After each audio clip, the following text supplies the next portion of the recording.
Living with kids full-time in an RV and boondocking all the time has its challenges, but then this happens. This is amazing!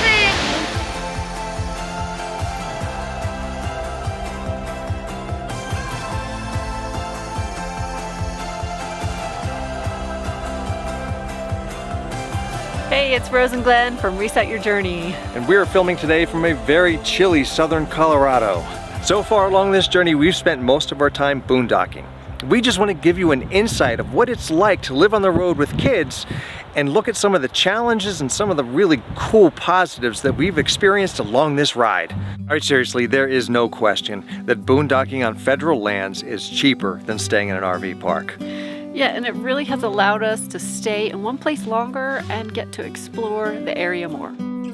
So being on public lands, national forests, the kids have more room to roam. There's a lot more space for everyone to move about and not bother others. Now, yes, there's a lot of etiquette, basic etiquette that you need while you're boondocking out there. Take care of the land. Right. If there's another boondocker around, you know, leave them alone unless they've invited you into their area. Right, but there's no rules like a campground or an RV park. You know, you don't have to worry about that.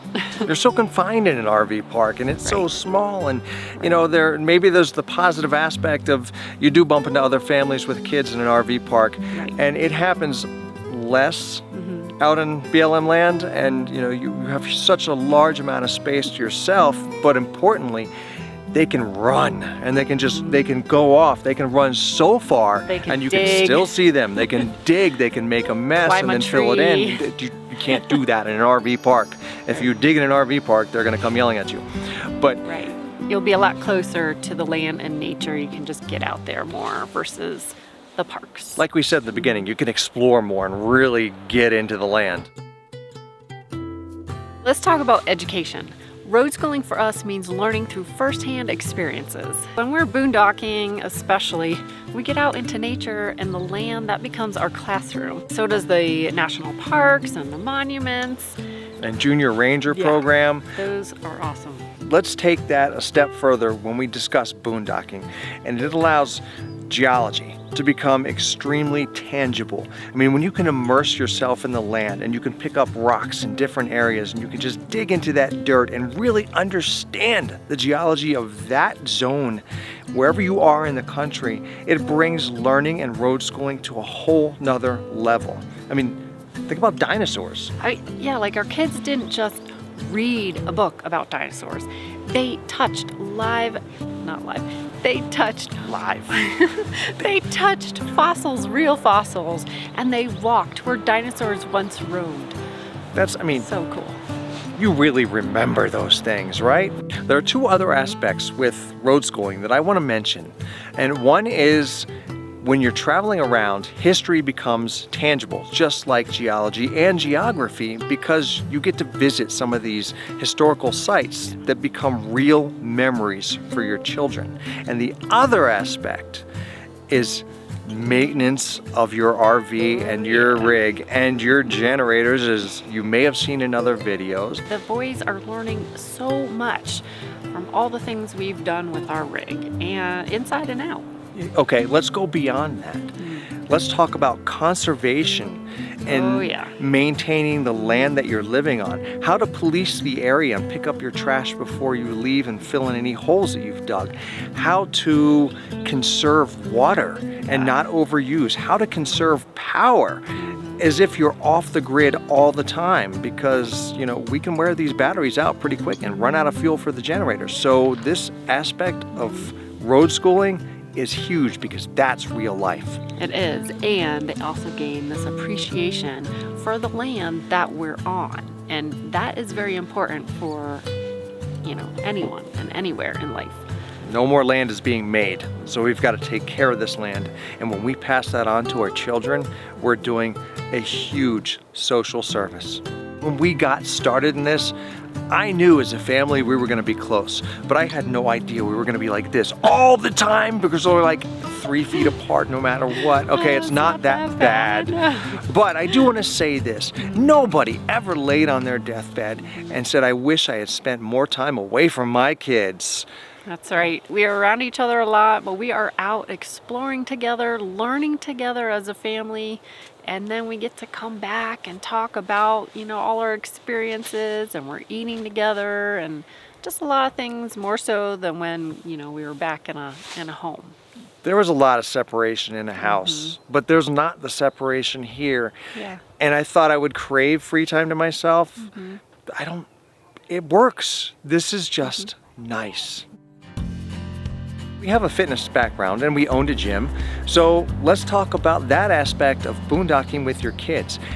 You get to go to all kinds of different places and they stay fit by hiking all these different terrains and having all of this big play outside.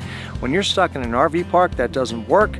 And when it does kind of work when you're going to different hikes, but when it's right outside your door, that really brings it home. Right, it's easier to get out there and just all go walk as a family or hike.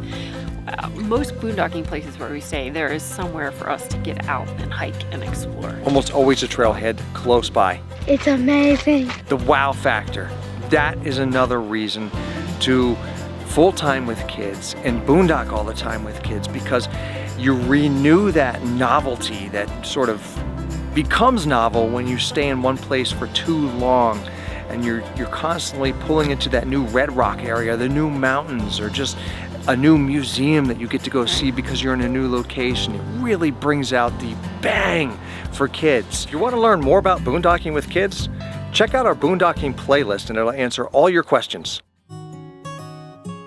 Okay, there really are some challenges when you live together as a family and you boondock all the time, but there aren't that many. I mean, it's not always rosy. Wait, it's always rosy.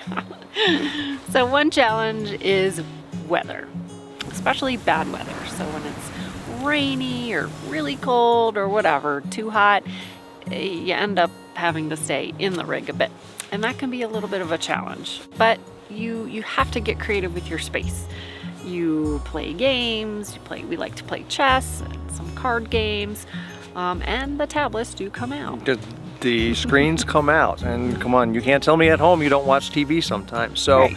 If you have a digital connection, we will use time for that as well. And it's a nice outlet, but you have to be creative and you have to be comfortable in bad weather in a small space. So be prepared for that if you're going down this road.